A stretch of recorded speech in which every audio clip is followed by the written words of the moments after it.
What's up, everybody? This is Resident Daryl from the Loot Bros Podcast, and I want to invite you to our very special 12-hour gaming stream we are hosting to raise money for the March of Dimes. The event will be held April 18th from noon to midnight Eastern Time at twitch.tv/the Loot Bros Podcast, and we would love for all of the support you can give. Even if you can't donate, please join us as we'll be playing video games for 12 hours, completing various dares and challenges, and recording the Loot Bros Podcast live on the stream. We look forward to seeing you there, and again, that is April 18th from noon to midnight Eastern Time, twitch.tv/the Loot Bros Podcast.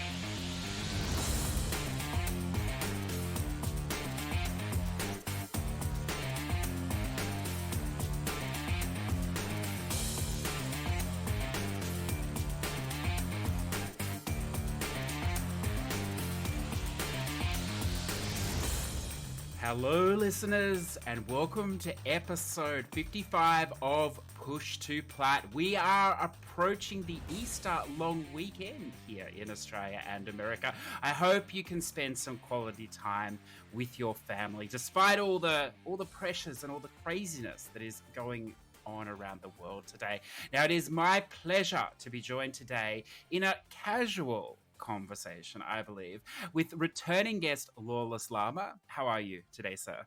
Good, CJ. How are you? I'm glad to be back. Yeah, look, I'm fantastic. And Joe, my co-host here, joining me today. Cool Kid Joe. How are you, Joe? Yeah, just like Jeebus, I came back to the show, rose up from the dead. You're going to bring some Xbox love here today, because we have been a little bit one-sided since your last visit. So you can balance us out a little bit, I think. But why don't we start off? Let's jump straight into games here, listeners. And we've got a fantastic thing to kick us off. I know Joe has been anticipating this game. He's over anything that goes for 5 minutes. As you know, the poorer the quality, the better. And Joe, I'm talking here of the finally fantastically released Sharknado. Opinions, what do we think? Who is on this? It looks awful. What are you talking about? It's the game of the year. It looks so bad. I watched the trailer like literally 2 minutes before we started recording, and like they shoot a shark with a shotgun and it just breaks up into like cubic shapes. It's What happens in the movies? And you got like 4 or 5 of those, I think. I don't know. there's 6. Oh, I okay. think. So they've expanded. There was a trailer for the 6th movie when I was looking up the trailer for the VR game. There might be 7, honestly. I don't even know. They're straight to TV, so I'm not sure where they could go after space, but you know what? I'm sure they'll figure it out somehow. So this Sharknado is also a VR game, which makes this even more impressive, Joe. Can you see yourself playing this in VR? I bought a PSVR headset and I played like Resident Evil for like 10 minutes, and that was about it. Oh, and I played some Creed as well. Might be a more enhanced experience. You never know. These sort of experiences in VR terrify me, because you can bet it's going to be janky. It's not going to be smooth. It's going to be mandatory to play this thing with a bucket beside you. It's just intense. But Yeah. but look, at least it's only like, I think it's $8 or $9 US. So it's not through the roof for a VR game. So if you do give it a try, listeners, you'll have to let us know. But look, why don't we shift across to some more serious matters here? Well, look, I suppose they're serious. And this new PS5 controller, the DualSense, has been revealed. What do you reckon, Llama? I actually, it interests me. It's got some features that I really think will work well for the new system. And I'm partial on how it looks with just a dual color scheme. So you have obviously the majority of the controller is white, and then the other portion is black. I think it would look kind of better in reverse and have the logo a stark white in contrast or something like that, just to give it that extra pop that it needs. But for me, I mean, I'm happy with the news that it's going to have an audio jack for me, that I don't have like a pair of iPods or some wireless headset that I could use for it. I'm more of a headphones person, so that's good for me at least. And then also learning about this new type of feedback system they're having and new triggers I think is going to hopefully enhance some of the games that they can, or some of the features in the games that they're bringing up for the new system. They just got to utilize it well. Yeah. So, what do you think, Joe? You're over these sort of controllers, these Microsoft controllers, these Elite controllers, these custom controllers. What do you think of this Starship Trooper style controller here? Are you going to be all over this thing? So I am not a big fan of the color scheme. And another thing, it looks like the shape of like an Xbox One controller or a like a Nintendo Switch Pro controller, which no, like I mean that's the way it's shaped. So I like the way it's shaped a lot better because I feel like it'll fit in my hands better. The PS4 controller is a very usable controller for Mhm. me, but I think there's much room for improvement on like shape, which I think this Mm. will take care of it.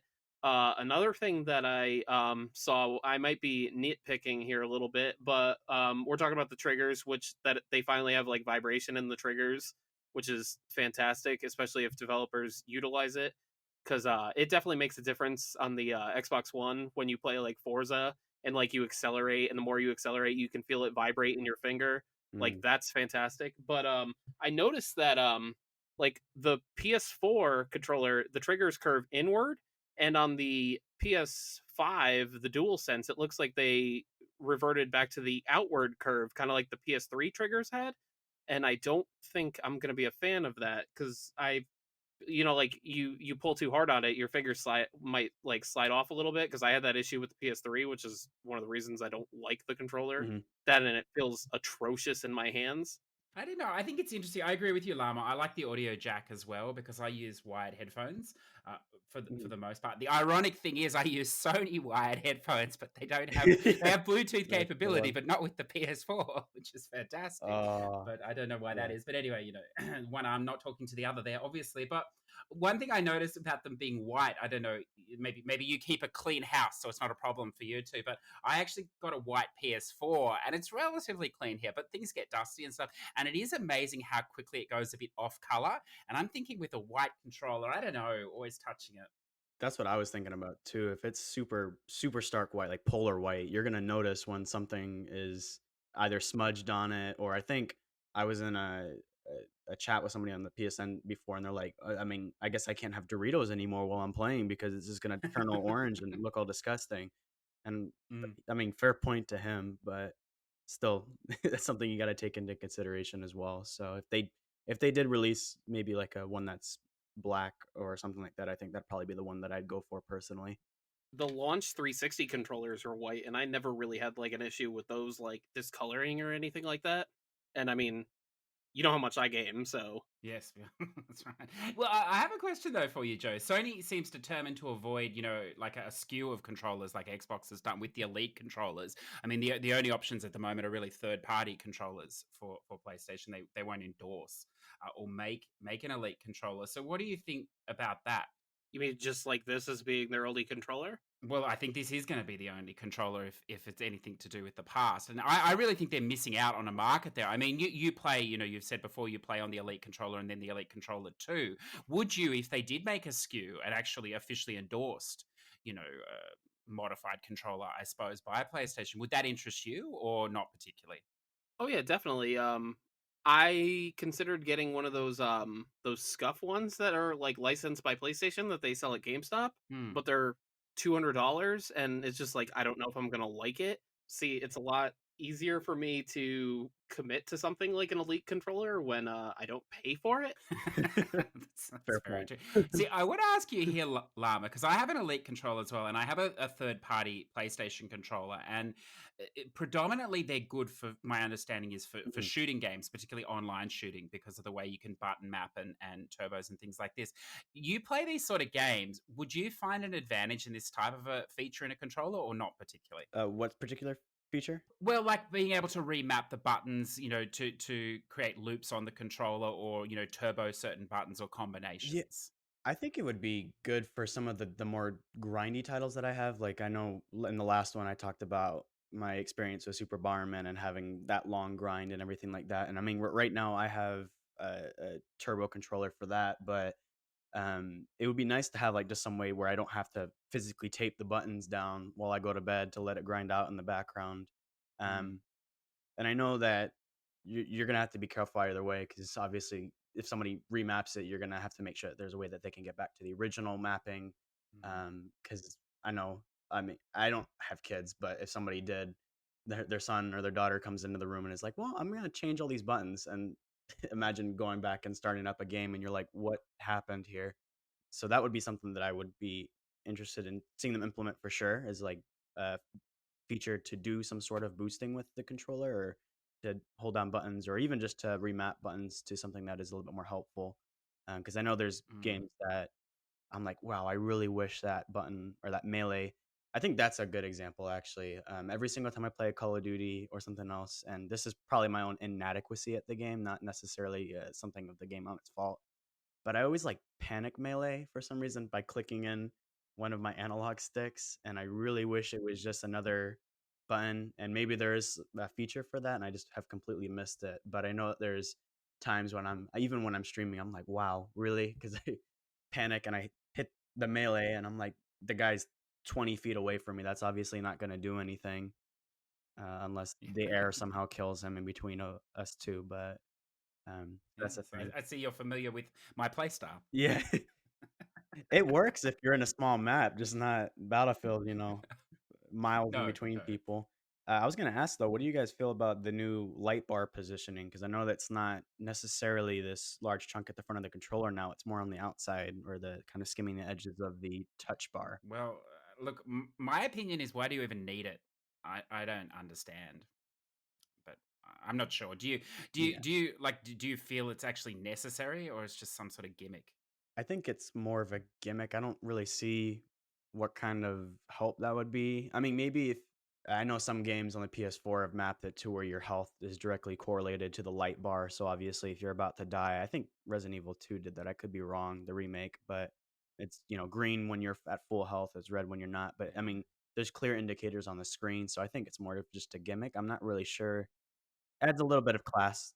Yeah, but I mean, like if it's on the other side of the Mhm. controller, you can't even see it You can see anyways. through the reflection in your TV monitor. That's Yeah. The crux of the problem is, if you're playing some sort of horror game and it's dark, you've got all the lights off, and you see the stupid, blue or green or whatever red it's being on the screen, it's really annoying. So I know I have a friend that is colorblind and he can't see orange and green, so I'm sure that he wouldn't have a problem with some of those games. But for me, that would, like you said, it'd be kind of annoying. Like if I'm really into a horror game and I got this bright green light shining on my yes. thing, I don't know. We'll figure it out, I guess. And I think one other thing that I noticed on the controller, and I know it mentioned it in a couple of the articles that I looked at, but there's no more share button now. It's instead called create, Mm. which, I mean, technically I think it's supposed to be the same function. I don't think there's any functional difference between the two, but I guess they don't want you to share anymore.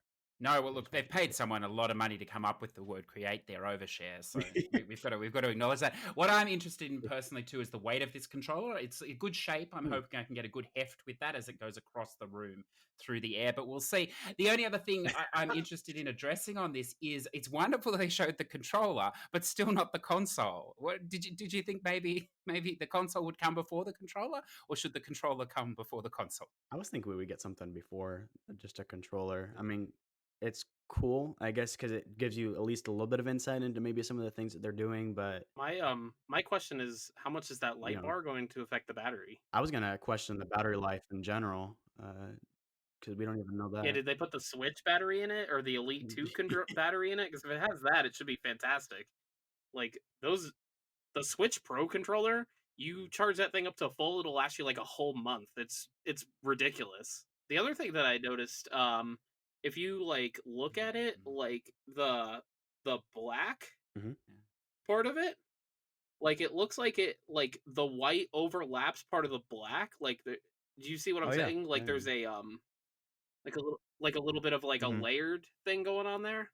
And I'm kind of curious how, like, does that wrap around onto the back? As far as like the color scheme too, though, with that white control in particular, I think it would look a little bit Mm. nicer, at least on the black portion, if that PlayStation logo right in the middle was white instead of black. I think that would help maybe make it pop a little bit more. But obviously, that's more nitpick than anything. I feel like there's tons of potential for like special edition controllers too for this, and like different colors and stuff like that. Like this base one Yeah. is fine. Is that even Oh, black? It gray. looks like a very no, like to me it looks like a very dark blue. Well, all that we can be sure of is the most exciting thing for PlayStation at the moment is the controller, which says a Mhm. lot, I feel. But you know what? Yeah. At least we'll be able to talk about that for a few months while we hide the fact that none of their games will be hitting release dates anytime soon. We got So, baby steps. speak, Baby steps. baby steps indeed. So, Yeah. so why don't we move across to some games that we've been playing? And should we start with you, Llama? What have you been up to? All right. So I've been going back. I think since last time I've gotten quite a lot done. I don't know if I had finished Fury by the time that I was on last time, but that was kind of the latest game that I was like, okay, I'm gonna just go back and get that done. I know you and me talked a little bit about Dead or Alive, so I finished Dead or Alive 5 and 6, and I've gone back and done a little bit more of the Battlefield 1. So I did last weekend. I got together with a group of like 5 or 6 people, and we just kind of were working on some of the trophies, trying to get some lobbies going for people to join. I know I'm going to be getting that done this upcoming weekend, so I'm excited about that. Killing Floor 2 is now done, so I'm really excited about that. I got the Drive Club Platinum, and right now, the biggest game that I'm working on consistently has been Trackmania Turbo, which is awesome, but it's taking a lot of time to practice and just kind of get down with it. So we'll get there eventually. Okay, well, we're going to dive into that a little bit. I like that you're very succinct there. It's fantastic. But you've listened before. You know I dragged this out for ages. So we're gonna we're Oh, gonna we're gonna yeah, dive you're all in here. good. Now it's rare for me and Joe to see 1.55% on anything. So I see here this Fury has that number. So my question to you is this Mhm. game legitimate hard or is it just like bullshit at that percentage? I think anybody with enough practice and with enough focus could get this done. The boss fights, especially on the lower difficulty, like compared to the second difficulty, which is Furier, because the game basically as you go through it once, you unlock the harder difficulty, and then you can fight the bosses. And they're a little bit faster. They have some of the same patterns with some new moves and everything like that. I think it's just so low though. I think it had been on PlayStation Plus, so that might have been a huge surge of people trying it out at least a little bit. And I know it can go on the store for quite cheap. It's not that expensive. But it's really one of those games where I think if you practice and you just take your time, you can get it done. Two of the lower trophies on that list are like the speedrun based trophies for beating the developer's time. And then you have like the combat designer and you have to beat his time. But I cleared that with almost 30 minutes extra. And it gives you a practice mode, which is really helpful because you can go back in and you could play a couple of the different bosses to get some of it done. And I'm sure a lot of your listeners are very skilled gamers. So they'd probably have an easier time at it than I did because I had to take a break and then come back to it and just practice it a little bit. I think with any determination. He called us skilled. Well, no, Joe, he said our listeners, which I was sort of taken aback for a second, Oh, but they could be. They could be skilled. Yeah. It's definitely possible. Well, was it enjoyable, though? I mean, I can see that it took some time, so it's definitely a big slog of a game. Was it enjoyable as well? I think so. Yeah, I mean, Yeah, I'm very optimistic about most of the games that I play. There's very few that I'll be yeah. like, nah, I hated that. But Fury for me was perfect. There's not a bunch of like in-game cutscenes. You can skip pretty much all of them. As far as the campaign, when you're playing through, you do have like these kind of walking sections, but those kind of give you. I think of it almost as like just a point where you can just relax a little bit and get ready mentally for the next fight that you go into. The soundtrack is absolutely amazing, and the fighting. Although there's a couple moves that I'm kind of like, you can clear every boss without getting hit if you're skilled enough, and you just learn the patterns, and it makes you feel awesome while you're playing it. So I think that's just a perfect combination that you could get out of a game, regardless. Okay, now I want to ask you because we were actually talking. I remember on the PlayStation then when you were doing this boost for the Dead or Alive 5. My question predominantly is just about the method and finding one another. I know that that's an issue. Can you just talk a little to that? And for someone setting out about to do that this way, this is Dead or Alive 6, I should say. Sorry, how long is that roughly going to take with two people and setting up and stuff? So Dead or Alive 6 is probably going to take you about, I want to say, somewhere between like 3-4 hours, depending on how consistent you are with the person that you're playing with and how fast you can kind of get the matches to go. Dead or Alive 5 was it was fun, but also I think the multiplayer was a lot easier in Dead or Alive 5 because Dead or Alive 6 has a different method of like getting these trophies done. So for our listeners, Dead or Alive 6 has ranked matches. All the multiplayer trophies are based around these ranked matches. And in Dead or Alive 5, you had to play matches, but you could set up a private lobby and just play someone over and over and over again to get those 100 matches that you needed and everything out of the way. However, when they released Dead or Alive 6, it wasn't quite finished. It was missing some features. And so they took out the lobby mode. And so really all you can do is for Dead or Alive 6, the strategy that you want to use is you want to get on you'll go in and you'll hit ranked match, and then it'll give you a couple different settings that you can kind of choose. For example, your NAT type selection. So you have like 4+, 5+. You might need to alternate it back and forth, but me and the person that I grinded it with, my good friend Mutt, we did the 5+5, and we set it to, we're in the kind of the same region of the US, so that was helpful to be able to connect a little bit faster. But you find the match. If you're communicating, that's probably the best thing, because then you can pull up like, oh, I got a match, did you get a match? And if you both say you got a match at the same time, then you got matched with each other, and that's perfectly fine. And then you get in. You can only play up to about 3 victories. So what we did was we did an alternating win system. So, for example, your regular ranked match will end when one person gets 2 victories, and then it'll kick you back out to the lobby. And 2 victories means you win 2 complete games. Each game consists of 3 rounds.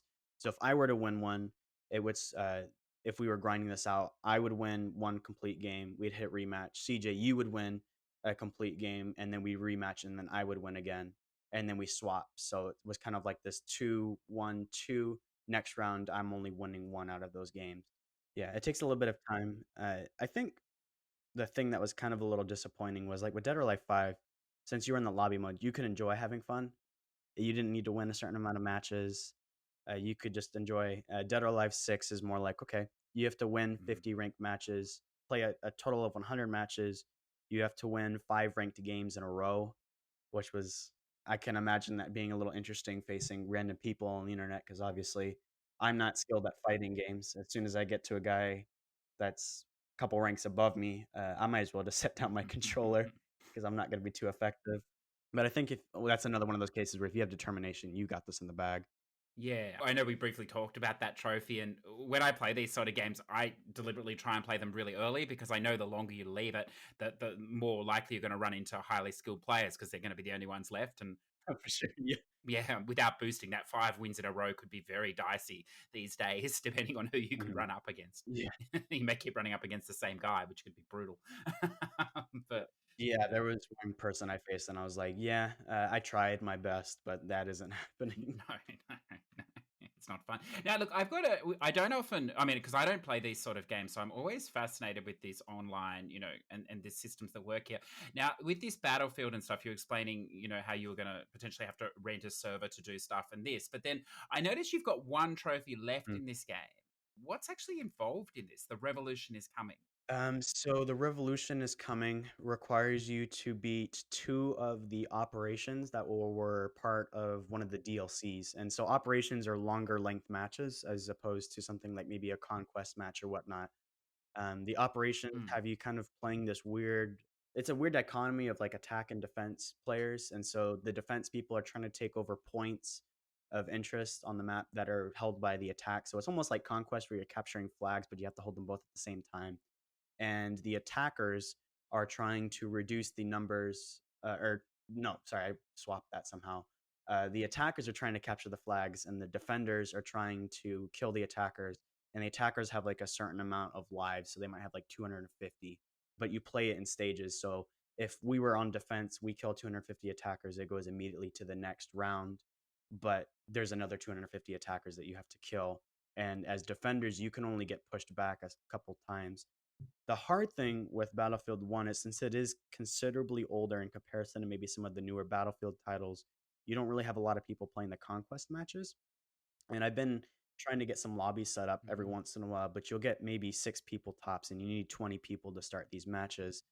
And you wait, and you're like, finally, I got some people. We're finally going to be able to get this started. And then one person is like, I'm not waiting. They leave, and then everybody's like, well, they're not going to do this. So they leave too. And then suddenly you're back down to just yourself in a lobby. So that was particularly difficult. I'm glad I don't have to do any of the weapon grinding anymore. I got most of those unlocked with a friend, and we just kind of split the workload between us. But those operations are definitely going to take a little bit of time, but we'll get them done and have that done finally. I have something to add about that too. I don't know if you guys saw this on the Xbox One for Hardline, Battlefield Mhm. Hardline. There's some kind of like weird thing with how the save system works, where like if I did all the multiplayer achievements, like, and you sign into my console, and there's like a certain way, like where you play a game and then you go back to the main menu and then you sign back in or whatever, it'll just immediately pop all the multiplayer achievements, so you don't have to boost all those kills and weapon grinding and stuff like that. Oh, wow. Yeah. I imagine that saves a little bit of time. Now we're starting to see how Joe got a million gamer score here, listeners. This is the real scoop here. I didn't even do it. Seeing you brought up Hardline there, I have a question because I'm a little more familiar with that game than this one. That has some very obnoxious DLC trophies, the 40,000 kills and things, I believe. I think I'm correct though. I hope so. Is it this bad? The weapon grinding, you said you've mainly done that. Is it that excessive in this game or not so bad? Oh, no. Most of the guns are quite easy. I don't have them up right now, but some people made some brilliant guides on the forums. So really shout out to those people because they were the real MVPs during this whole grinding process. But they made tables with the requirements that you need for each of the guns, and most of them are pretty simple. They're just like get 15 kills with this gun to unlock this, and most of them have two requirements. So, for example, in the second DLC, one of the first guns that I did was an assault gun, and it was like get 15 kills with this, and then get a certain amount of kills with anti-tank grenades. And I was like, okay, I can do that pretty easily. And you just kind of throw them at random flags. There's other more situational based things that you're going to need to keep in track of. Because, for example, one of the LMGs on that second DLC is like you need to take down 2 airplanes with an LMG. And that is very situational. I don't know if you can get that unless you happen to be firing at a pilot that isn't doing their job correctly or is just really low on health. And I think there's a couple melee weapons. Yes, there is. There's the naval cutlass and the broken bottle that require some. For the broken bottle, you need to be on a certain map and you need to get 5 kills in one round using these bottles that you find. Not in one round. You can get the kills over numerous rounds, but if other people are going for that, you need to be conscious of that. And there's another one where it was like you needed to capture a certain amount of flags in a boat, and the boats can be a little slow too, so you really need to be careful with that. But I would rather do Battlefield 1 again than Hardline because Hardline's got some pretty interesting long DLC trophies. I tell you what, there's a lot going on there from what you just said. I have enough trouble turning on the PlayStation most of the time. So fascinating to hear, but I'm definitely not going to jump into that, listeners. Now, it's very rare we get someone that's played a racing game on here, except for me. Sorry, Llama. I don't know why that is. It just seems to be. Now, you've played a big racing game too, this Trackmania Turbo that you alluded to here. This is this is a very difficult game as well. Now, No, for sure. do you?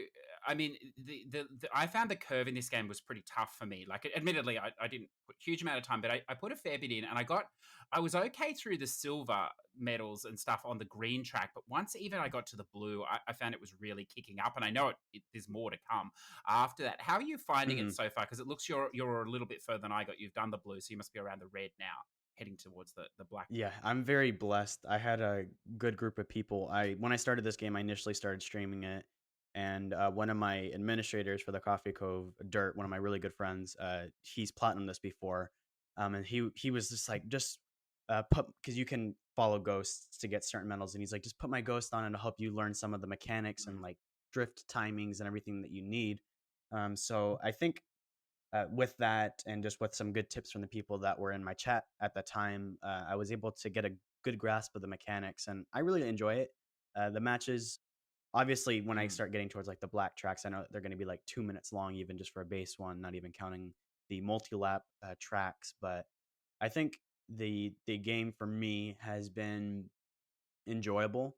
I know that I sometimes I just want to try and sit there for hours and grind out as many tracks as possible. But I found myself that I've been doing better doing 1 or 2 tracks. I get to a track that I can't really figure out, or the timing's just eluding me for certain drifts or jumps and whatnot. Take a step back and then I go back into it again later.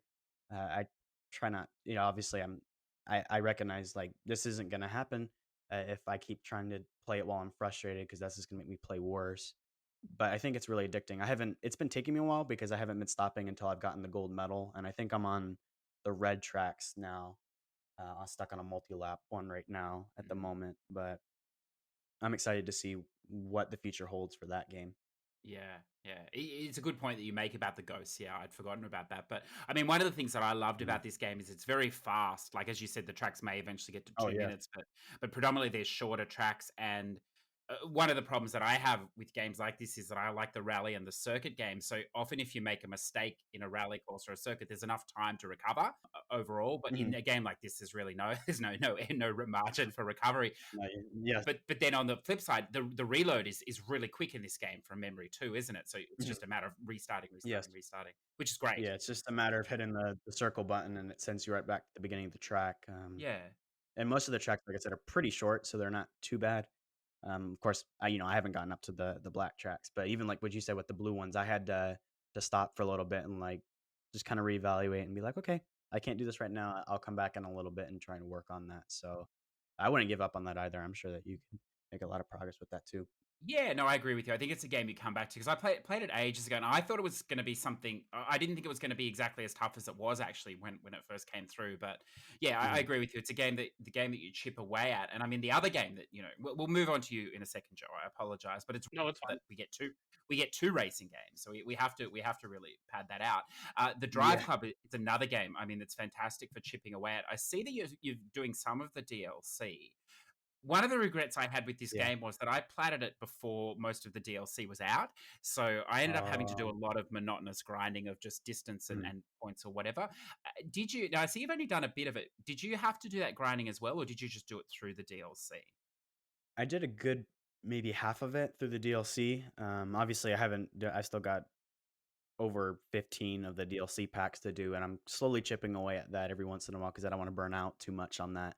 But I'll get there eventually. And then I did the other half, just kind of grinding. I was listening to some podcasts, I was listening to some music, and just kind of sitting there. I did one of the small drift events over and over again to help me kind of get up those Mm, accolades because I figured I was close enough, and it was enjoyable. It was a nice break from exams or whatever else was going on in my life at that point.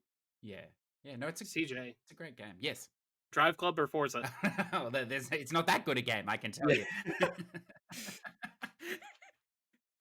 What do you think, Llama? Are you familiar with Forza as well? I've got limited experience with it, but I don't think I can make an informed opinion just based on my limited experience with it. It's probably like an hour or two.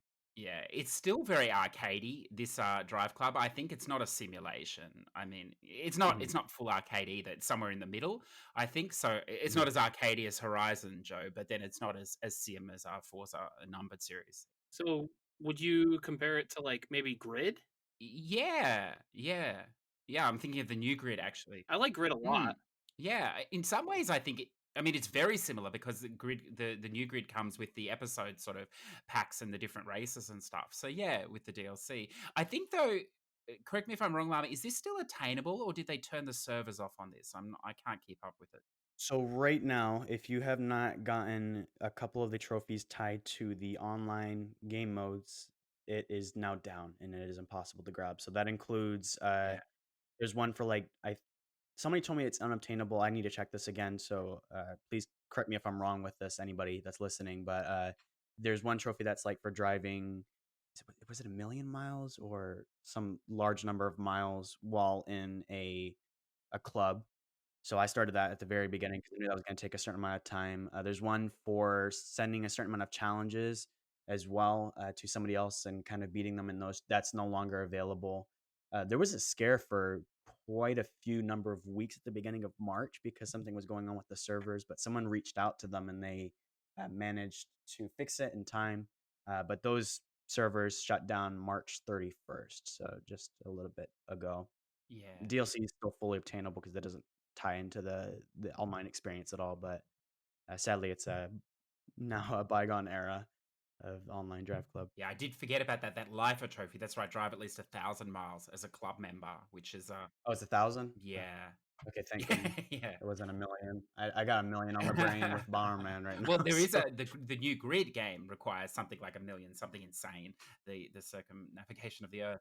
You have to mm, you have to drive the circumference of Yeah, the Earth. You have to drive that many whew. miles. insane, insane. I mean, now we have shout out to the PlayStation Plus games for this month because now you got Dirt Rally 2. That's right. So that's another racing game on top of the ones we've just discussed. Yeah, there's a lot of racing at the moment because I mean, on the Xbox side, Joe, there's the Project Cars 2, which I think I don't know if you're into car games, Joe, but that's worth playing. It's quite good.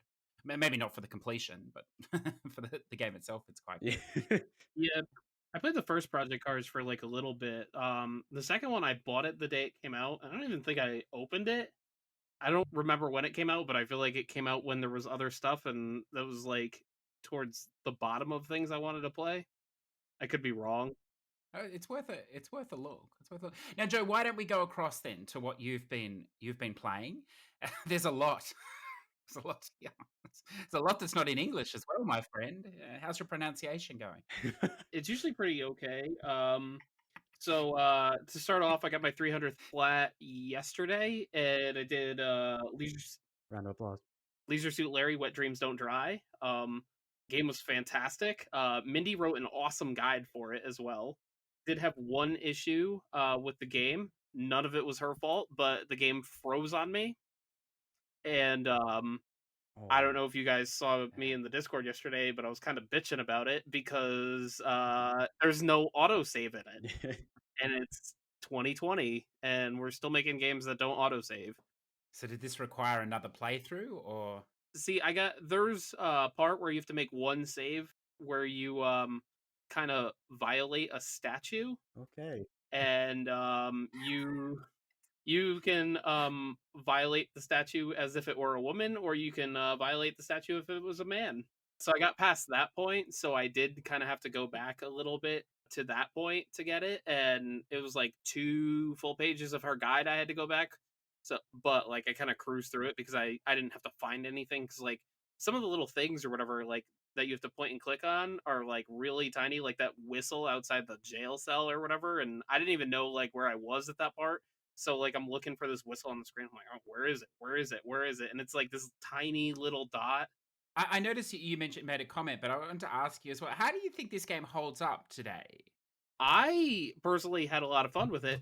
It kind of made fun of hipsters for like 4 hours.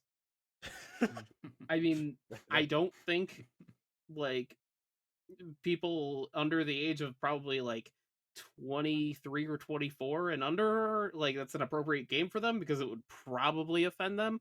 But like someone my age who's like 32, or you, CJ, who's a little bit older, you might be fine with it. But I don't think it's for a young crowd, because it could rustle some jimmies. Yeah, it's. I agree. I played a bit of it, and yeah, I think it does hold up as well. But I think you're right. It appeals to that. I mean, I don't know if you played these games when you were a kid or not, Joe. You may not be quite old enough to have, but I remember getting one, and it came from someone up the street, and it was it was a big thing because we would never have been allowed to play something like that, as kids or whatever. And it was like, I remember it was like a secretive thing to do. So, listeners, young listeners don't understand, Joe, because they've had the internet, so they're used to closing the door and doing inappropriate things, with their parents upstairs or whatever. But from my generation, we didn't have the internet. This was the inappropriate thing. A game like this. This is about as risque as it got. Yeah, there's not many games like that either. No, there wasn't. Not at the time. But it's a great throw. Yeah, that's true. It's a great throwback. Yeah. Now I see you're working through The Sims 4. How's that going? So I have never played a Sims game. So I was using Bill's guide from Achievement Land to do like some of the trophies, and I was having some issues with it because I don't know how to play The Sims. Like, it's a totally new concept to me, so I kind of hit a wall where like I have to actually play the game a little bit, and I'm like, okay. This is the troubled life of a spam gamer. Yeah. You actually have to learn what you're doing for once. That is that's a shock to the system.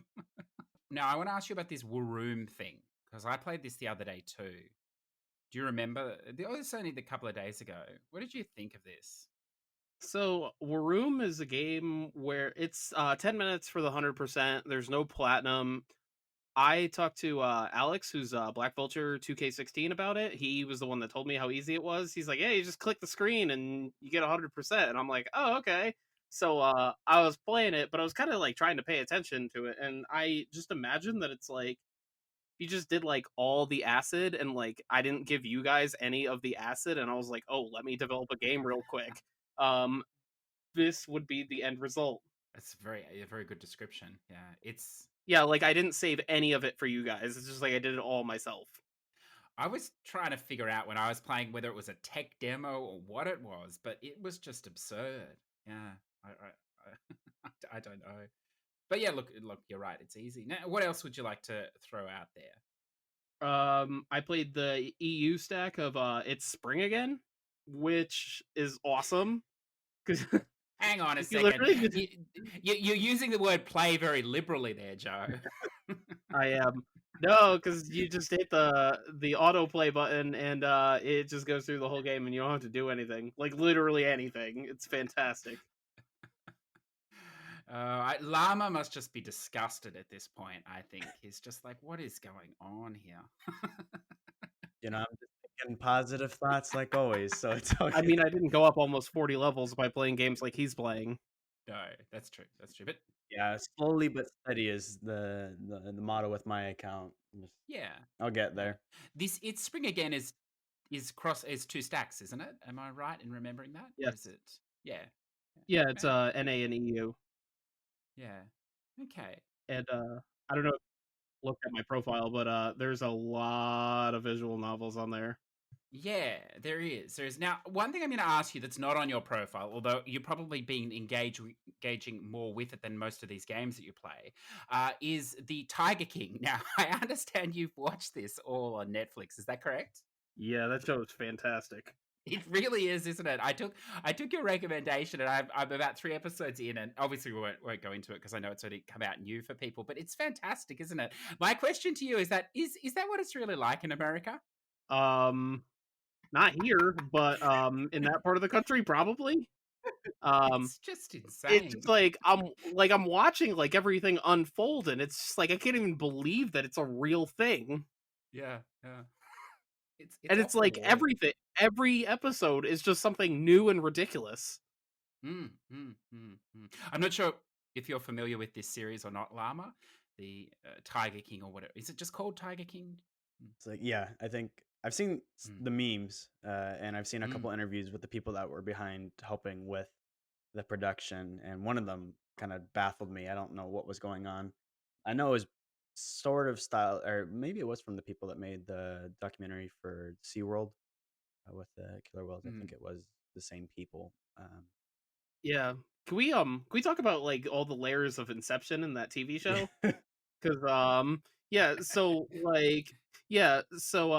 Joe Exotic has a zoo, and then he's filming a YouTube series for the zoo, and then he has a documentary crew that's documenting the filming of the YouTube series for the zoo, and then they have the Netflix series there that's documenting the documentary crew that's documenting the YouTube series for his zoo. That's right. And it's all. Can you say that 5 times fast now? That's the question. And it's all overarching as a cult as well, with all these young women that never leave. It's just fantastic. And Peter is sponsoring the other woman's zoo, who's basically partaking in the same forms of animal, cruelty potentially. It's just fantastic. It really is only in America, though. We were watching it last night, and it's absurd. It's fantastically absurd. It's an adventure. It really is. It's worth watching, I think. I don't know. They're filming another episode for it now. I have heard this. So it doesn't actually end when it ends. Okay. Well, I thought it ended, but apparently I was wrong. Keeping you in suspense. Yeah, okay, interesting. Well, look, that's how they reel you in. The reason I bring it up is because it is an absurd story, listeners, that drags you in, and I find I'm in now much the same position myself with this Death Stranding. It's absurd, Llama and Joe. I don't know if I know Joe doesn't have much interest in this game at the moment. I've heard him talk to it, but Llama, do you have any interest in this game at all? Yeah, I definitely know that I want to pick it up for myself. It looks pretty interesting. I've seen plenty of gameplay. It's just I haven't had the money to pick it up. It's still pretty pricey, so I'm sure one of these days I will. But I can see that it be one of those games that it's a little bit mind-boggling. I'm sure. Yeah, it's hard. It's a sort of game I think that you really need to focus on, perhaps not play anything else, Mm. which is difficult for me. And it's the sort of game where I've done big sessions in it to Not move like this. not dilute the experience. Yeah, because there is a lot going on, and there's a lot of filler between the story, like fetch questy sort of stuff you have to do. So potentially can take maybe Mhm. like 3 or 4 hours. It's not massive, but if you're spreading it over days, the narrative thread becomes disjointed, I feel. But one of the things I was thinking about is like each, and I'm obviously not going to spoil it here because I'm about halfway through now. Is Mhm. it's very literal. Like the characters' names basically describe what the story cutscene event is going to be, which like that sounds Hmm. fine until you get into the game. And again, I don't want to say the names to ruin it, but it's just you're sort of there. It's very much like the Tiger King, and you're drawn in, and then there's a music, a theme played. Like everything is there for a purpose, most definitely, I feel. And Mhm. it's just, you're like, this is just absurd. Is this for real or not? And a few people have mentioned now, like, do you think Kojima's just trolling you? And I really do think that at times, because the Taking you way, for a ride. yeah, the way the quest system works is it'll get you to track all the way across to the map to pick something up, and then the very next quest you pick up makes you go all the way back again. So it's not like a variation even sometimes. And it's quite a slog sometimes to get there over the mountain. So you're like, now I have to do all that again. So, but yeah, the thing that interests me with this game though is I was having a look at the percentages, and I'm not basing this on the PSN profiles percentage because it's the people that tend to finish their games, but just on the Yeah. general That's Sony much percentages. higher. Yeah, and only 28% of people finish this game. I know, like, it's always, there's always a drop off. Not everyone finishes their game, but I find that it's a very low percentage, and I find that sad because I think the story is quite interesting. I just think the filler stuff is a killer around it, and I just, the more I play, like, I will finish it, as I've said here, Mr. Scottish Noob, but Mhm. the more I play it, and I know, Llama, you finish your games, so you if you start, I tried to, yeah, yeah. you'll finish it. But I know Joe bounced off it, and it's a shame, Joe. I think because the story is really good, but I just think that the stuff in between it is just not great unless you're Yeah, into my that. attention span is pretty trash potatoes. So Yeah, I just not even sure the reward is there with the other stuff. Like, I mean, it's fetch quest based like JRPG, but the leveling system is a little strange because you're not really engaging in enemy fights. So you're not feeling yourself get stronger like you do in an RPG or a JRPG. And Mhm. I mean, in a way, it's not gated, so you can just move from quest to quest, which is good or whatever. But yeah, I don't know. And there's a lot of like little cutscenes as well in amongst the main story stuff, but it becomes so hard to keep that thread, I suppose. So I don't know. The only tip would be, I suppose, if you're a hardcore gamer, this is probably perfect because you can bash through the story nonstop. But if you're not, Mhm. I think it's going to be a shame because I have a feeling, to be honest with you, I think the first 3 chapters were a real stretch. If you could make it past that, I think it gets quite good. One thing I wanted to ask you though, and I'm treading carefully here because I don't want to spoil it. 90% of this game plays on one mechanic of this, open world walking around fetch quest. A very small percentage of this game changes that mechanic completely, and it turns it into a Call of Duty type linear campaign. Do you Now, I know you haven't played this game, but do you find when a game makes such a big change for a small percentage, do you find that off-putting? And I know it's very game specific, but do you like that type of immersion breaking to break it up? I think it has to be utilized in a very specific way. I'm trying to think of any examples where I've had like such a big shift happen um, in the middle of the game. I've seen temporary shifts in some of like the gameplay mechanics. For example, I know we've talked about before Titanfall 2 with one mission where you get to time travel and you jump between the past and the present, and it opens up a lot of interesting scenarios as far as you're running through the mission. But as far as like a full on Mm. tonal shift, I think it has to be implemented well for it to work. And obviously, like you said, I haven't played it, so I'm not sure. And I'm sure there's more qualified people to really talk about if that was really something that pulled them out of the experience, or maybe it was something that piqued their interest. Because I think too, you mentioned like uh, the people that have completed this game is considerably low, even for just normal gameplay experience. You would think maybe some more people would want to get through the whole experience. But it is one of those things like, okay, like you said, you need to get past those early chapters. You need to kind of get in more into this world. And I think you also have to be okay with some of the stylistic choices that come from the mind of Hideo Kojima, because he's very talented. I don't know how many people gel with some of Yes. the experiences that he brings together, because I know I've even heard people talk about some of the different tonal shifts, for example, in some maybe one of the Metal Gear Solid games, or also I'm trying to think. I don't think Metal Gear Rising: Revengeance had like a huge tonal shift, Yeah. because that was more just action continuously, of anything beyond just little shifts in mechanics for a little bit. But I think it can be invigorating and rejuvenating if done well. I don't know how you felt about. Yeah, I agree. I'm still not. I'm not sure. One of the things that scares me about this game is that I feel the way it's building that the payoff's going to be at the end, but in the back of my mind, and the problem is Mhm. because it's not a short game. I think it's going to be 60 to 80 hours here. At least.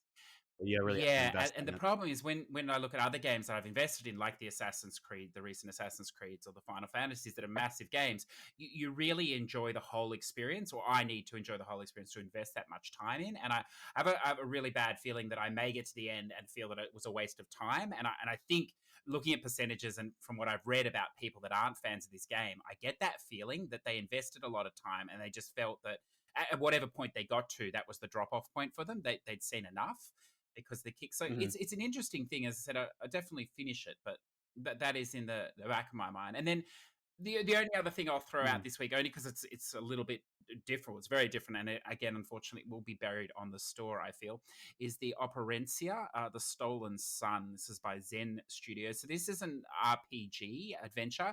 It's an old school RPG. It's Mm. by an indie studio, and look, it's done on a small budget, and they've done a really good job. It's not. It's not completely isometric. It's sort of, well, it's difficult to explain because in the battles it becomes isometric. It's turn based battles, but then in the Mhm. normal gameplay, it's first person. So it's a. I'm trying to think. The Bard's Tale. Did you ever play that, Joe or Llama? Have you? I think I had a little bit of experience with the first one on PC when I used to be a big Steam user. I know that the fourth one is out on PS4 as well. And I saw an in-depth video about that. But Hmm. I believe Xbox just bought that studio, didn't they? That makes that. Yes, which is exciting because I think it'll be exciting to see what they can do with more money, and I really like the way Mhm. Xbox is going with these type of games. I think for a long time they haven't had JRPGs or something, but I think going this way instead is very exciting because yes, they're not Mm. Japanese in their humor and their core story, but in every other way they play similar, which I think Sony needs to consider, especially we Mhm. talked about before their Yeah. failing relationships with some Japanese developers through censorship. But I mean, that's a separate issue. But yeah, look, it does play a lot like the Bard's Tale. I think the story is a lot better. It's fully voiced. The one problem with this game is that it's hitchy in the graphics. So when you're moving, it's not very stable. So again, you'd expect that from from such a massive project from a small studio that was on a budget, but it can also be off-putting. I don't know, and I know it sounds like I'm whinging here, but if you found that you got a little motion sickness playing something like Suicide Guy, that type of motion, that free motion, you're going to probably have the same problem in this game, which is a shame. But other than that, it's great. And all the commands and things. I think it's very at the moment. I'm still early on, but it actually seems quite well balanced. It's not hugely difficult either, which I approve of. So I'm looking to get further Mm. into that, but it's something different. I like that. I think so. Why don't we go across then to some new releases, Llama and Joe? And who wants to Yeah. start? Do you want to start us off here, Llama? Yeah, I'll talk about. I mean, we've already mentioned the one and only Sharknado VR, so I'm interested to We see what did. people think of that. Yeah, but one of the games that I wanted to specifically highlight, and I have a little bit of experience with the previous games in this series, Galaxy of Pen and Paper Plus One Edition. And so the two previous games in this series were RPGs, but they were built around this mechanic of your party is essentially you have a dungeon master, you have a table in front of you, and then you have the different role players and sitting around the table, and those are essentially your party members while you're in this fantasy realm, and you can customize the classes for each of them.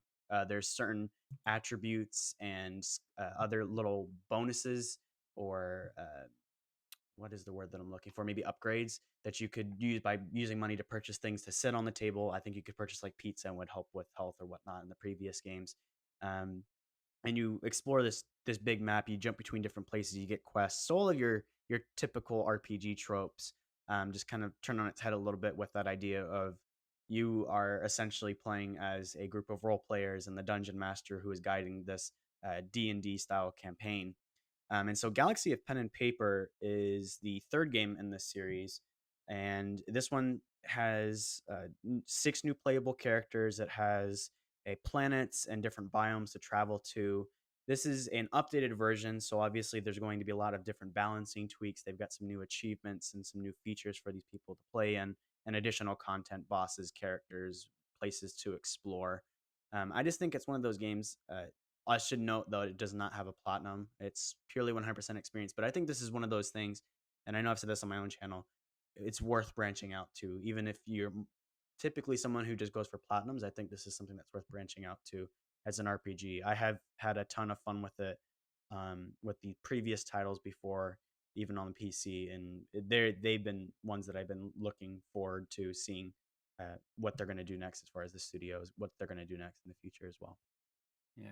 It's very well said. That is interesting. Now, Joe, I'll set you up here a little because neither of us know much about this game, but at least you know about its length. And referring here to the Form VR game. So this looks like I watched a little video on it. Actually, it looks like a decent-ish VR puzzler. It looks quite nice with the Move controllers. Joe, you were saying it's at quite a short length. Is that right on the Microsoft side? Yeah, so it has a Windows 10 version with the mixed reality VR headsets for Windows. It's currently on sale for $5.99. I believe it's normally $14.99. I'm not sure if it's going to have a sale price at launch for the PlayStation. I was looking up some stats on True Achievements for it. It's actually the second most completed VR game on Windows 10 by percentage. Oh, Wow. It's a 1 to 2 hour completion, it looks like. So can't be that bad as long as the list is the same. yes, that is definitely worth checking. It could be maybe one of us will check that out. We'll have to see. Now, Llama, do you have another one there as well? Yes, I have a title called Below. And so this was a game that was originally released in late 2018. It's a roguelike survival based, extremely difficult title. And it involves crafting. It's coming to the PS4 with a brand new mode called Explore Mode, which is a little bit easier. When I was reading some of it as far as articles and just trying to get a little bit of a sense for the game, people are saying that this is probably one of the ones for the masochists of the gamers, the ones that are willing to step up for a challenge. And I know that this has been previously available on other systems, but this is the first time it's going to be available on PS4. It's a top down. You're kind of exploring these different areas. There's lots of fog that kind of obscures your vision. You have to keep track of not only the things that you need necessary for your character, weapons, and I'm not sure if there's like food and other types of stats that you need to keep in track. That was what I'm assuming when it says survival game, and from the little bit that I've seen of it. But I think this will be an interesting experience. The art itself and the music seems absolutely gorgeous as well. And you know that I'm a stickler for. I love when a game has just a riveting OST or just something that elevates the gameplay experience, because I think that's probably one of the most important elements. If you have a good soundtrack, if you even have good sound design, that can take your experience to new heights. So I'm interested to see what this title looks like when it comes out. I actually played this in because I went to PAX Prime, which is PAX West now, in Mm-hmm. like the summer of 2015, like way before this game released, because it released at the end of 2018 on the Xbox One and PC. So there's a Microsoft campus like right. It's either in Seattle or it's like right on the outside of Seattle, and I went to that event with Smirnov, who's actually the Xbox Gamer Score leader. He's a really nice guy, but we kind of like walked around and we played some ID at Xbox games or whatever, and I'm sure a lot of them are on PlayStation as well, like this one is. We spent a Mm-hmm. good amount of time. The Draw Stickman developers like picked our brain for like a really really long time, like asking about achievements and trophies and stuff like that, and how they want and how we go about buying stuff. Like they talked to us for like an hour. It's good for them though, because that shows a level of trust as well. They want to get people's opinions outside of their own offices or outside of their own development studio. And I Mhm. think that's great because I think I heard when Days Gone came out, they had like a trophy hunter that they were consulting for the trophy list on that as well, or maybe it was a different game. We we did that for like me and Mm. a bunch of other people did that for Sea of Thieves, Mm, actually. nice. Fun fact of the day. Yeah. They didn't listen to one thing that we said. Well, it sounds And like there's the most other side of developers. it. Yeah. No, we spent like 2 hours on a call with them, and they were talking to us about achievements and like stuff we like and stuff we don't like, and like how long does their game need to be for like someone like us to commit to, and then like some of the guys play Destiny, which like that's a games as a service kind of like Sea of Thieves is, and we're talking about like stuff like that, and I'm like, oh, you need an achievement with like the word booty in it because that would be awesome, and I don't think there is one. In that game's defense, though, I mean, obviously not the achievement list, but the game itself has improved hugely since the release of that game. I don't know if you've played it, Joe, any time recently, but it has definitely been developed. I have the controller. It does not surprise. It does not surprise me at all. Now, It's really nice. Have you ever seen it? no, I have not. And look, the last one, listeners, I'll drop out. This is not a new game, although it's finally been localized, if you like, to the Western stores. And this is a room where art conceals. This is a PSVR game. Has been out on the Asian stores for a while. It is only one list, so there's no need to double dip on this one. It's basically a VR flyover experience, if you like. There's 3 rooms. You sort of fly into the painting. It's a passive experience, and you fly through the worlds of Monet, Munch, and Van Gogh. And look, I'm not sure of the price on it, but I really recommend this game. This is a really good, I mean, it's not really a game, an experience. It's a really good way to show people that are not used to VR what the benefits of VR are. It doesn't require gameplay as such, so they don't need to be gamers. And it's I mean, impressionistic painting or whatever else. It's a great use of the technology. It is only 100%. It's a very easy 100%. I mean, it probably take you 30 or 40 minutes just flying through the paintings and then a couple of options in the menu. But just to see what VR can do in a passive experience, I think it's wonderful, and yeah, it's lovely. So there's a bit of something there for everyone, I think, gentlemen. Now, No, for sure. because Easter is approaching, and I sat down yesterday, a little behind the scenes here, listen. I sat down yesterday and thought, well, we don't have a topic, listeners. What are we going to do? And I was like, well, we could just balls it and not do a topic, just talk about games. But then I realized it was Easter, and then I thought about these Easter eggs in games. And then Llama and Joe, immediately after I thought about it, I thought, well, I don't remember many, but I know I've seen many in games. I'm not sure if Yeah. that's similar for you. But then I got on a track, as I like to do, listeners, and just waste copious amounts of time. And I looked into where Easter eggs originated. Now we're not doing a retro dive here or anything. We're gonna go across to the guys in a second and talk about their sort of favorite Easter eggs. But just before we jump in there, I thought I'd bend your ear a little bit to the history, if you allow me, here of the Easter eggs. And fascinatingly enough, it occurred, well, the term first occurred in 1979, which, ironically, it's actually before all 3 of our times, only just for some of us. By the Atari, it was from the Atari 2600 here, and programmed by Warren Robinette, this game. Now, the game was called Adventure. Now, I don't know, guys, if you know this. I'd heard about this before, but I hadn't done much reading on it till the other I day. remember the story. Oh, you do know this. Good. Well, sorry, you'll just have to Mm. drink your coffee for a moment. Yeah, no, you're good. It's an interesting story though, because the companies back in the time, particularly Atari, they didn't give credit to their programmers for the games they were making, predominantly because they didn't want their programmers to be stolen by other companies, or poached making games. So this particular guy, this Warren Robinette, he believed that they should be given credit, so he hid his name in the game. Now, Llama, this became notoriously known as the grey dot, because apparently you move your Yes. avatar, you know about this, yeah, to a specific pixel, and it would reveal his name. Now, Mhm. that's ingenious, don't you think? I think that's just it's a power move, if I may say so. That just kind of pulling a fast one on his own the people, and I know that they found out about it afterwards because people spread Mm. information and they weren't too happy about it, but I still think that's just an ingenious way to get across it and beat the system a little bit. Um, Yeah. Yeah, well, they did. That's the interesting thing. They did find out about it after, and ironically, about 6 months after the game, he moved to another studio. They then found out about it subsequently, and they ran the numbers, and it was going to be too expensive because it really pissed Atari off.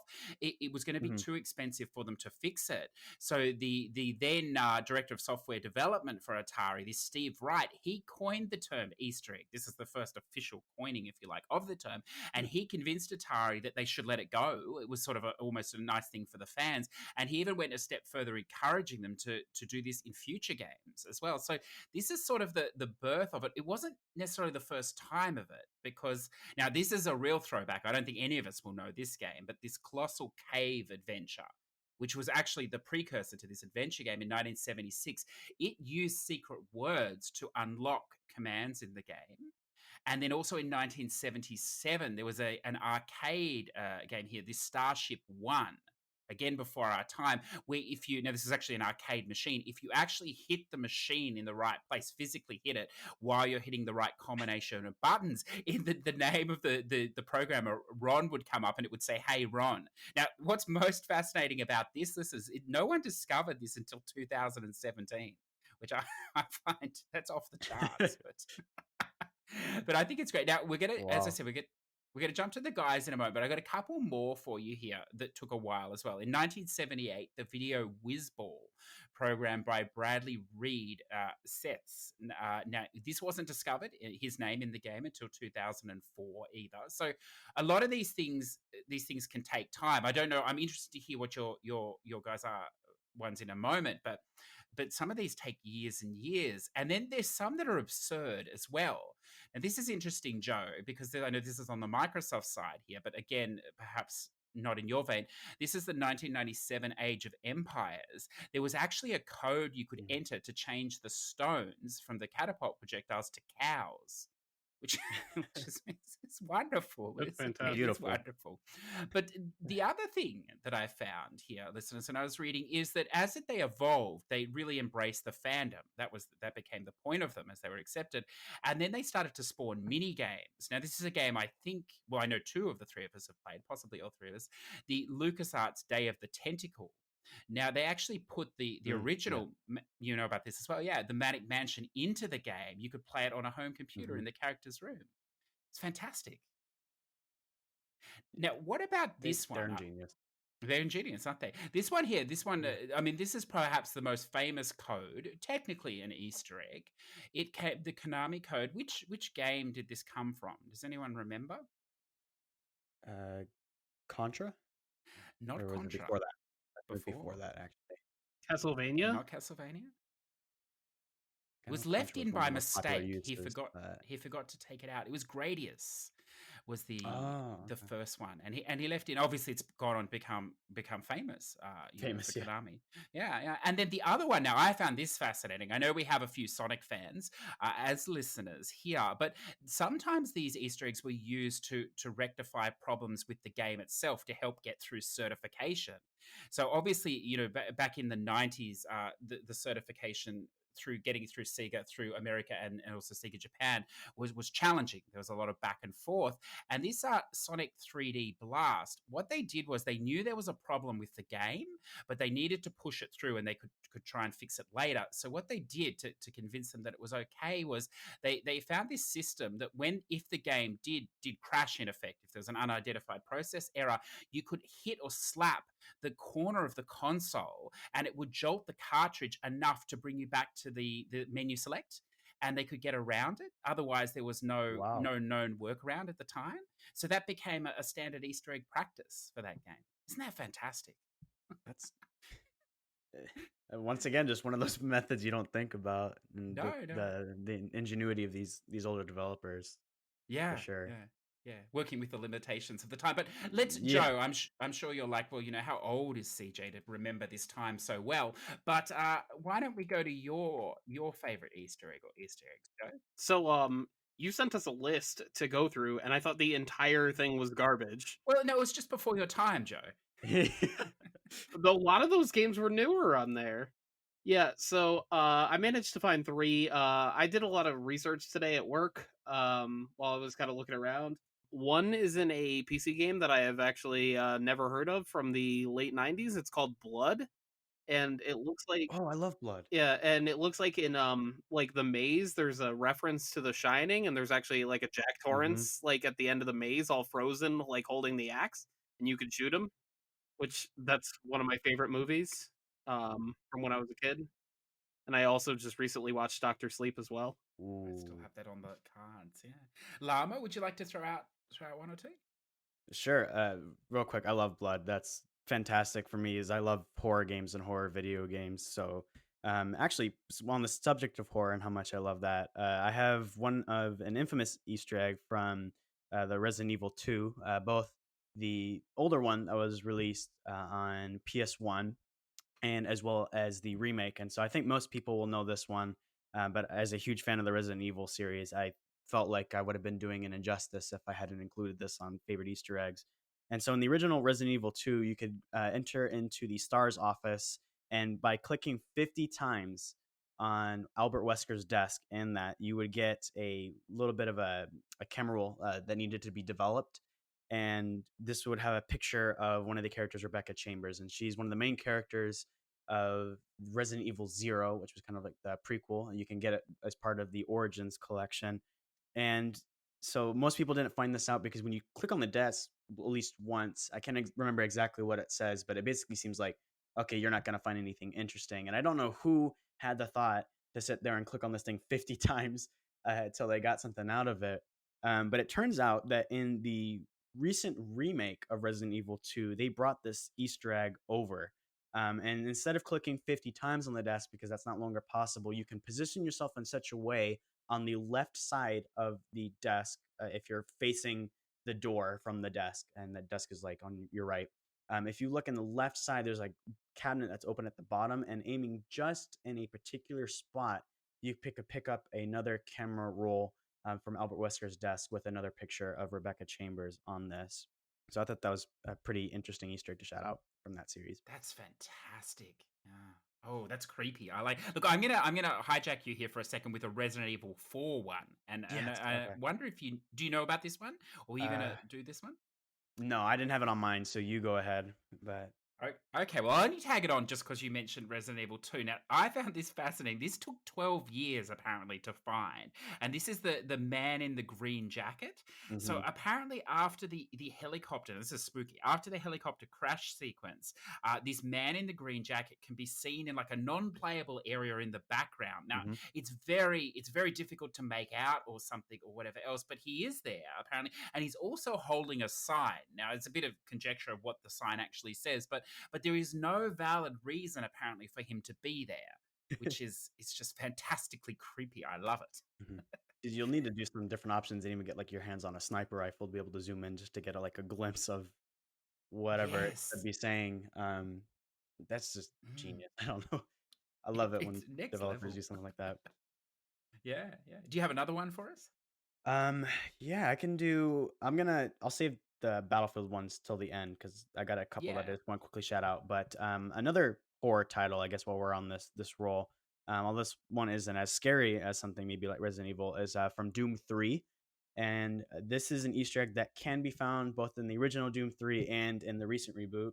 So I guess I did two games that you could kind of find them in both versions, but that's okay. And Doom 3, you can get to this arcade cabinet, and one of the first times that you'll be able to play this particular game called Super Turbo Turkey Puncher 3 is when you make your way into the break room.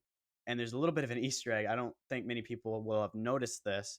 Is that by sitting there and punching turkeys until you get to a total of 25,000 points, you'll get an achievement for apparently wasting the game's time and just taking some leisure time.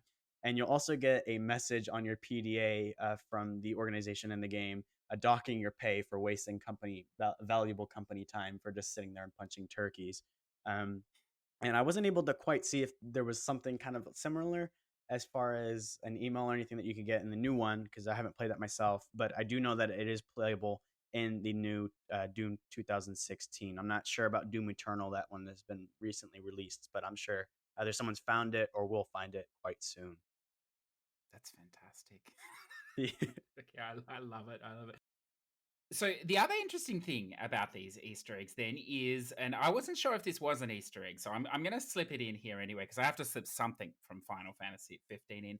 And this was sort of the product placement here and the Nissan Cup noodles. So these make quite a big appearance, Llama Joe, throughout the game for no real reason. Oh, And yes. it's one of those fantastic things where the camera zooms in, so you can see exactly the brand or anything. But they even take it next level, and there's actually a quest, a full quest that's all to do with Gladius's love of these noodles. Yeah, and he goes into a monologue about how he's loved them his whole life and stuff, which I think, again, it's optional content, but so I Mhm. suppose it technically does fit in. But I think that's fantastic.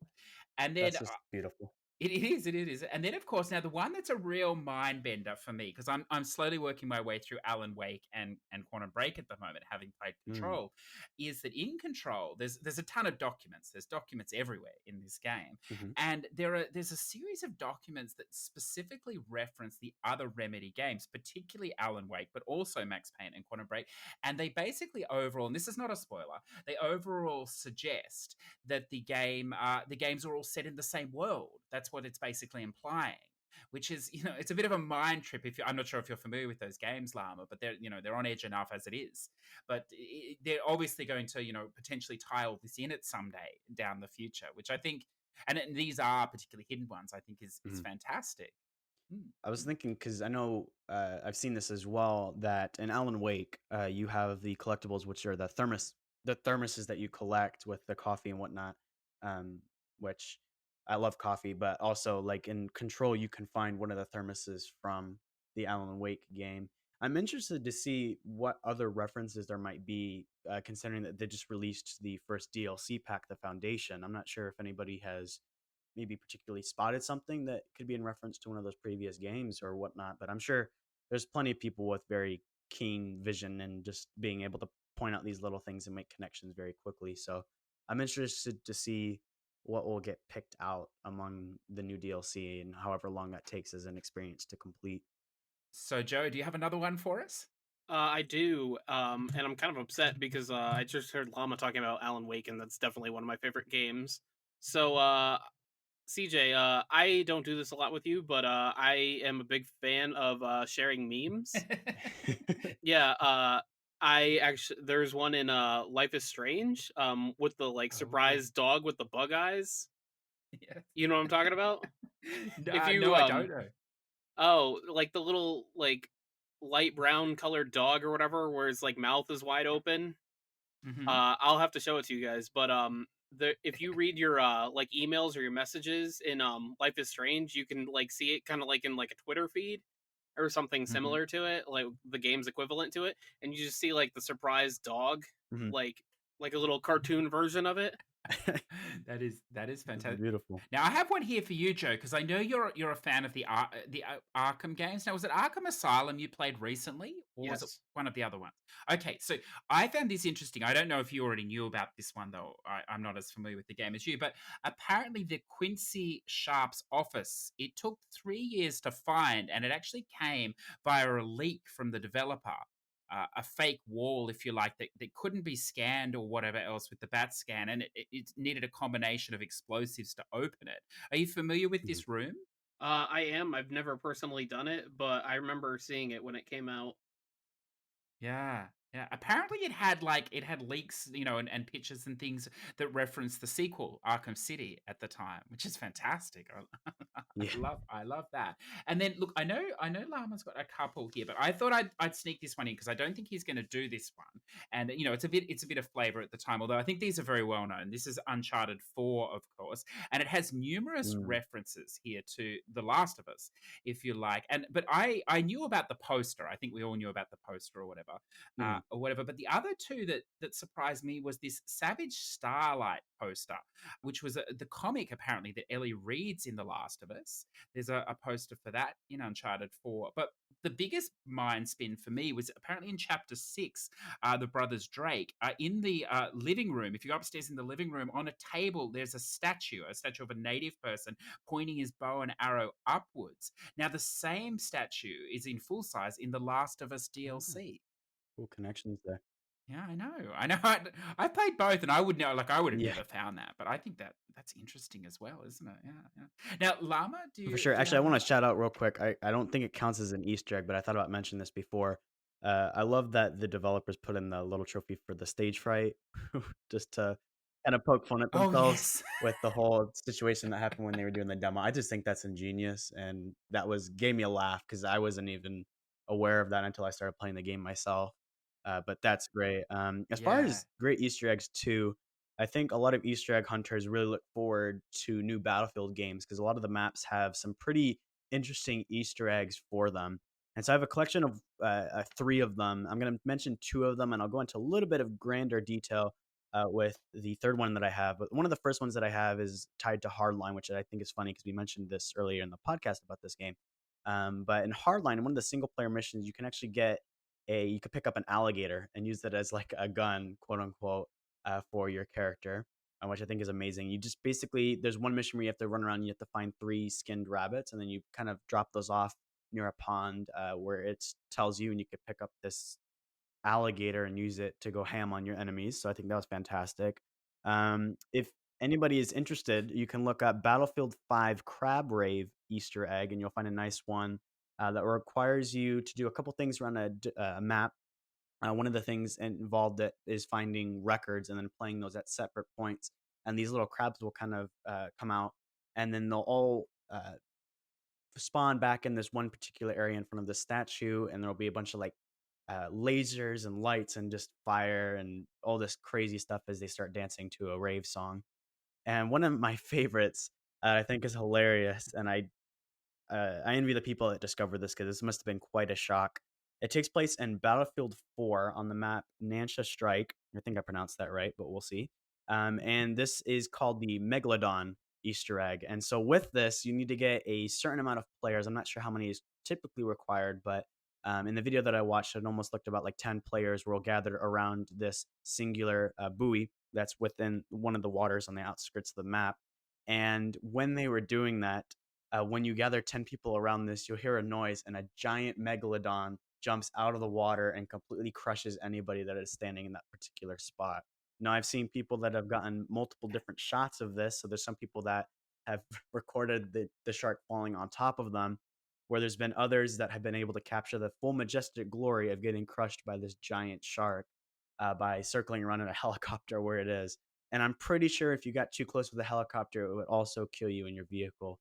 But I think Battlefield has got some great things. There's other Easter eggs that we could obviously talk about, but those are some of the ones that popped out to me at least. Wow, that's next level as well. It's funny that you talk about how people find things because the next two or the last two that I have, they're real mind benders again for me. And the first one from GTA 5, I'm sure we've all played a bit of GTA 5, or at least we've got some experience with it in one way or another. And I'm referring here to the Sasquatch. Now, I don't know. Oh, I don't know if either of you have seen the Sasquatch in the game. Llama, have you come across him? uh, yes, I have, and he's quite a character. Yeah. He is. Well, I was reading about him, and players discovered him, and they discovered him through these peyote plants that sort of led to him, or whatever. Mhm. And that's all they thought there was. But then some people went into the code in the game to do further research. So, so that's just a level I can't even comprehend. And they found that it's a lot more than old Sasquatch here. The peyote plants actually lead you on a treasure trail, if you like, a hunt all the way through. Now, if you follow it to the end, you'll also get this Michael J. Fox Teen Wolf costume in the game. I don't know if you're aware of that or not, but that's fantastic. That level of detail that I just data miners find everything. There's nothing that you can hide from them. Yeah. Well, it almost poses the question, what else is still to be found if stuff like this is hidden so deep in the code? And then I found this one. I'm gonna wrap out with this one, listeners. And I like this one because it's a game that I wouldn't have expected to have this, and it also has a real world crossover. And this is Trials Evolution. Now, I'd never heard of this, but apparently there's a highly mathematical analysis, if you like, and they call it a spectral analysis, which is above my intelligence level. And it involves of a code within the game. It involves deciphering some Morse code as well, and all this sort of thing. And it translates to real. Now, if you're familiar with this game, it's a racing game, a side-scrolling racing game, but it's got codes apparently and coordinates that have been found in the game that lead to actual boxes in the real world that have keys in them. Now, some of these boxes have actually been discovered by people through this Mhm. method, and apparently the next one they've uncovered is to be. Apparently, it's come with the code or whatever that it's going to appear under the Eiffel Tower in 2113. So I don't think any of us are going to be here. Well, you Yeah. might be, Llama, Joe. I'm not sure, but I don't think I'm going to be here to find that out. But apparently, so far, the ones they found have led to this. Now, I'd never heard of this, so this is really breaking the fourth wall of Easter eggs. I think. I think you can't really raise the bar much more than that. So it's going to No. be interesting to see what you can do else beyond that. Yeah. I think that's going to take a really, like, by that time, 100 years or less than 100 years from now, but still a pretty long time. This game is going to be a lot older, and then we'll probably be a couple iterations into the trial series on its own. So I'll be interested to see if people are still on top of this thing. I'm sure they will. Mm. Um, I'll be but interested to see if who knows? the PS5 is launched by then, Joe. What do you reckon? Hopefully. Yeah. I hope so as well. So there you go, listeners. That was a bit of fun. I'm sure you have a stack of ones as well. There are a couple of people in our Discord community that shared with us. So of course, if that's something that interests you in the future, by all means, check out the Discord. It is in the show notes. But I'll just if I can quickly, gentlemen, if you'll allow me to, we'll just take a quick look. And Zador VP producer here, he mentions from Hitman first. Now, I'm not familiar with this. I'm not sure if either of you two are. Hitman 2, the Mucinado. Is anyone familiar with this one? I'm not. I'm familiar with some of the Easter eggs and some of the later games. I'm not sure about this on its own. Look, it sounds fantastic though, Mucinado. So we'll look into that. But that's one of his favorites. He also goes with Guybrush statue and skin from Star Wars: The Force Unleashed 2. Of course, there's also a Guybrush Easter egg in Uncharted 4 too. Hmm. One of the portraits. So that guy does Yeah. get around, and Yeah. I think yes. And then we've got here Afraid of the Follies shared one with us here. He liked one of the treasures in Uncharted being a precursor orb from Jack and Yeah. Daxter. And you also I have didn't. the Firefly pendant from Last of Us as well as one of the treasures that Ah, you could find. interesting, interesting. There you go. Well, if you'd like to share with us your ones, jump in the Discord and do listeners. Like what we'll do now, guys, because I've kept you here for so long. I do apologize, but we've got to do a little bit of the housekeeping, and that involves the shout outs for the Push2Plat Platinum Club. Now, this club is available on the PS4. Look, my understanding is the community app, is basically gone now on Android and iOS. It's been removed. So I know it's getting more difficult perhaps to post your platinum picks there. You can, of course, do it straight from the PS4 console. But if it's easier, we also have a thread in the Discord, which you can post. So, gentlemen, I don't know some of these games, but if you have any comments or you'd like to jump in, please do as I go through. The first one to start us off today is Ed the Shed, platinum number 79, Fatal 12. It's a VN of sorts. I believe that's a very easy VN, Ed the Hmm. Shed. Joe, this one will probably interest you into the future. I've never even heard of that. Gonna like it. There's not many choices. It's a funny thing. It's a bending of the story itself is not too bad actually. It's basically what happens is everyone should have. It's a little bit like Final Destination, the movie, if you like.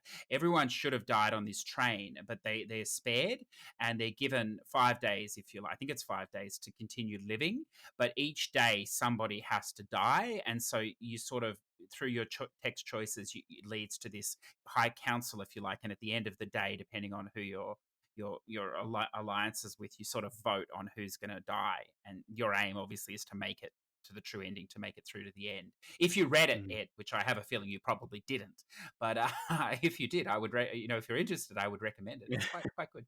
Then Hoggy 2 for number 80, the NA stack. Really appreciate it. I think that I will continue playing this title some more. Well, there you go. Hoggy 2. Why not? Zeta or VP, number 459, the casebook of Arcady Smith. And he did write a guide for that as well. And Joe, that is, we could classify that as spam thanks to his guide. So you can add that to the list. Ooh. Yes, I think. He's writing it down right now.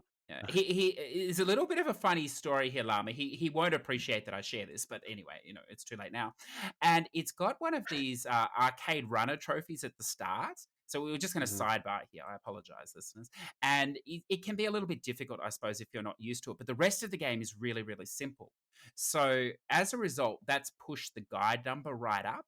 I don't know how you feel about that. If one part of a game is difficult, I don't know if you find that much because I know you play a lot of difficult games Mhm. where maybe the guide number's inflated because of just one small part of the game. Yeah, I mean, I know it can be annoying too. I've played a couple of games where it's just a sudden spike in difficulty. You're like, wait, where did this come out of? And I've also had a couple easier quote unquote experiences that I actually found quite difficult for myself.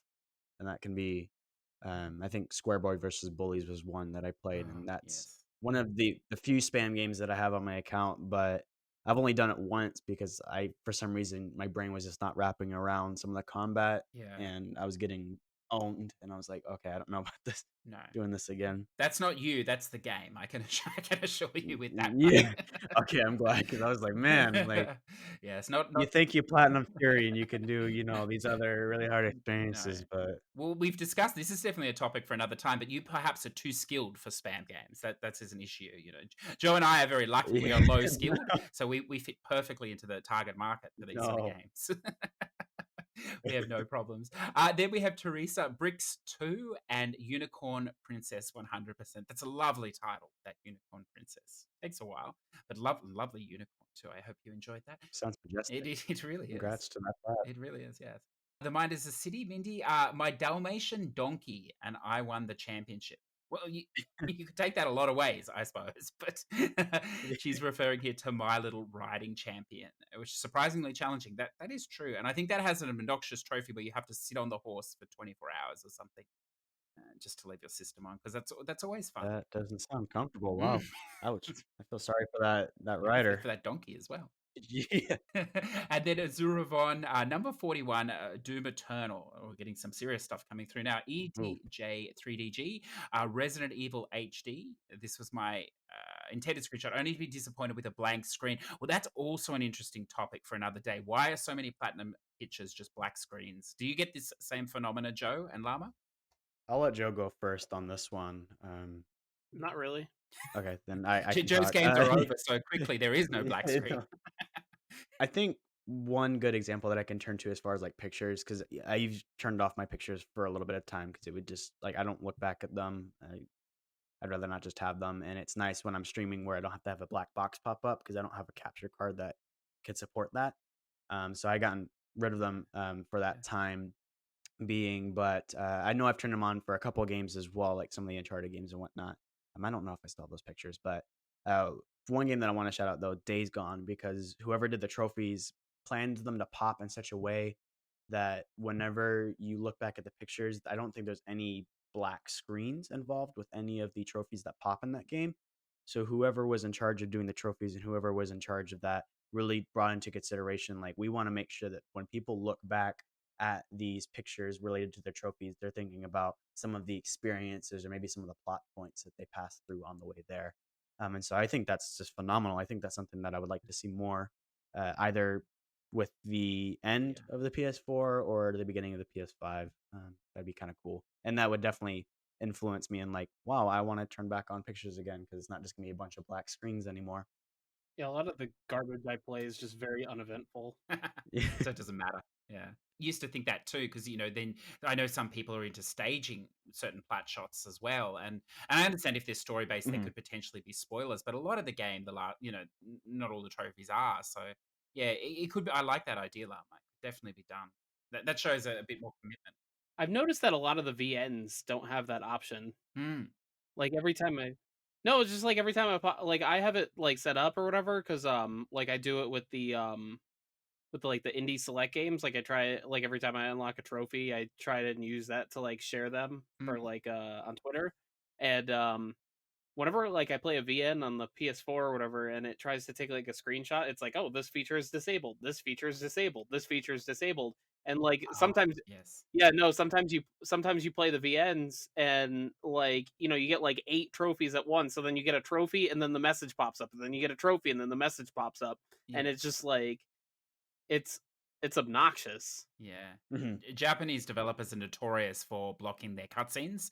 I mean, right from mainstream products like Kingdom Hearts through Koei Tecmo games, all the way to VN. Mm. I mean, even Arc System does it with its cutscenes often. So, yeah, that is a that is a notorious fact of life. Then Redbeard Rick number 133, Fallout New Vegas and 100%. That sounds massive. A beautiful Yeah, game. well, good. Yeah, No, too big for me. that is my favorite, one of my favorite RPGs. Oh, So claps for him. congratulations, sir. Dino Raw, we're almost there. We're almost there. Dino Raw, number 959, Null Drifter, and number 958, Null Drifter as well. I imagine he's done this 4 times by now. So just all the 950s and early 60s, we'll say. A fun and easy twin stick shooter. 15 to 20 minutes, although I think he might have got a 14 minutes on one. I see he was the top achiever the other day. So congratulations, sir. And then Oh, nice job. we'll wrap. Although, just be careful, sir, because I believe Joe picked that up recently, and he'll be coming for you with that sort of a time. And then the last one today, Joe, which we've talked about. Congratulations again, sir. Number 300, Leisure Suit Larry, Wet Dreams. Don't try. Yeah, you like how I did that with that 69% too, totally by accident? Yeah. I know. I was going to send you a photo, but I was not organized enough this morning. Do you know how many followers we have on Twitter at the moment? I do not. 69. The number is everywhere, man. It's it's unbelievable. It's unbelievable. But anyway, it's an inside joke that it's becoming outside, I suppose now. Uh, Look, I'd like to thank so much Lawless Mm. Llama today for joining us. I really enjoy the Oh, conversation, me so too. it's fantastic. And I appreciate the time that you give. If our audience is trying to find you and your wonderful content, where can they do so? So I have a YouTube channel. This is exactly the same, Lawless Llama. I know there's another one that has it without the underscore, but I'm the one with the underscore, and it should be pretty nice. I have a picture of my llama person, whatever, on there. So you could definitely find me through there. I post content at least twice a week, or I try to. Just depends on how my schedule is with uni and everything. That obviously is a priority for me. And also, whether it be through some of the video titles or maybe you just see it on Reddit, I have a Discord that's open for anybody to join. We try to keep it very positive, as alongside my content and whatnot. And so we would love to see you there, have some good discussions. And I'm also part of the Push to Plat Discord, which is an amazing Discord, and I love being in there. So definitely join that, and we can chat there. Thank you. Now I have to ask: is your backlog too long now for reviews in waiting, or are you still taking submissions for PSN user reviews? I am still taking submissions; those won't stop. So I just ask to be patient because I do have a lot of them, and some of the reviews recently have been like 2 to 3 hours, which is fine. But just with that, we'll be. I'm gonna try and push out a compilation video next week with some of the smaller accounts. But definitely feel free to ask me. All I ask is that you just put a comment with your username down below for the PSN ID, and then you can privately message me on Discord if you have any fun facts that you would like me to mention at the beginning of the reviews. And Joe, where can we find you? I am on Twitter at CoolKidJoeXBL, and on PlayStation and Xbox, I am CoolKidJoe. And you can also find me in the Push2Plat Discord server. I'm been a little bit more social in there. I've been trying to. I don't like Discord that much. Just be like I use it when I'm on my PC when I'm playing games, but like if I'm on my phone and like you message me, CJ, I will not get it until like I get home.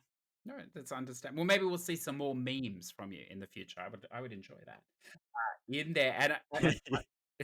They're a Meme little train. raunchy. Well, that's we can make do. We'll make a channel. There's so many channels there already. We can just make another one. I don't know how it I I happens.